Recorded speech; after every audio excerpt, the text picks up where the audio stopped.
Vous allez bientôt avoir un entretien d'embauche et vous souhaitez vous préparer au mieux pour le réussir. Mister Bilingue vous donne toutes les clés afin de répondre aux questions les plus fréquentes.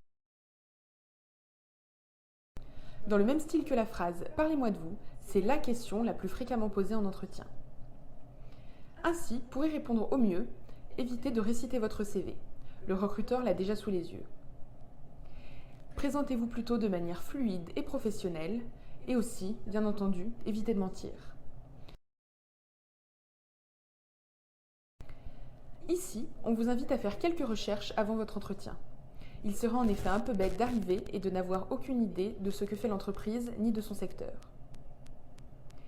Bien entendu, il ne faut pas tout savoir sur l'entreprise non plus, n'apprenez pas sa chronologie, cela ne sert à rien, mais il est quand même assez important d'être un minimum renseigné. Pour cette question, évitez à tout prix de donner des arguments subjectifs comme « j'ai absolument besoin de ce job ». Soyez plutôt modeste et donnez des arguments objectifs sur votre savoir-faire ou votre savoir-être afin de légitimiser votre candidature.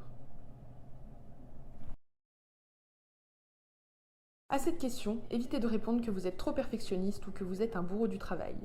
Ce sont des phrases toutes faites que les recruteurs entendent déjà bien trop souvent. Soyez plutôt honnête et faites en sorte de choisir des défauts qui peuvent dans certains cas être perçus comme des qualités. Par exemple, si vous avez un fort caractère, vous pouvez contrebalancer en disant que cela vous aide lorsqu'il s'agit de leadership. À la question « Avez-vous des hobbies ?», il n'y a pas vraiment de piège. C'est néanmoins pour vous l'occasion de mettre en avant certaines de vos qualités découvertes grâce aux hobbies. Par exemple, si vous faites un sport d'équipe, vous pouvez dire que c'est de là que vous tirez votre grand esprit d'équipe. À cette question, c'est un grand oui. En effet, énormément d'entreprises misent sur le travail de groupe afin de donner de la valeur à leur projet.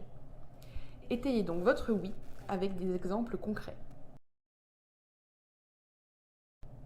Les maîtres mots pour répondre à cette question sont cohérence, ambition, mais aussi humilité. Le recruteur va ainsi voir que vous êtes capable d'analyser une situation future de façon concrète et pertinente.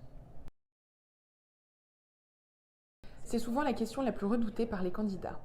En effet, de peur de mal négocier ou de ne mal savoir sa valeur, beaucoup de candidats préfèrent ne pas réfléchir à cette question. Il est pourtant très important de la préparer.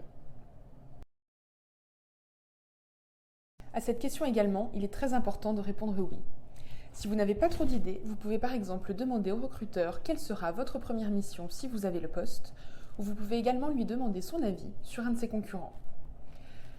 Poser des questions permet au recruteur de voir que vous vous projetez et que vous voyez déjà très bien au poste pour lequel vous postulez. Si vous n'avez toujours pas trouvé l'emploi de vos rêves, n'hésitez pas à aller consulter nos offres pour bilingues et multilingues. Et si vous avez besoin d'autres conseils, n'hésitez pas à aller consulter d'autres articles de notre blog.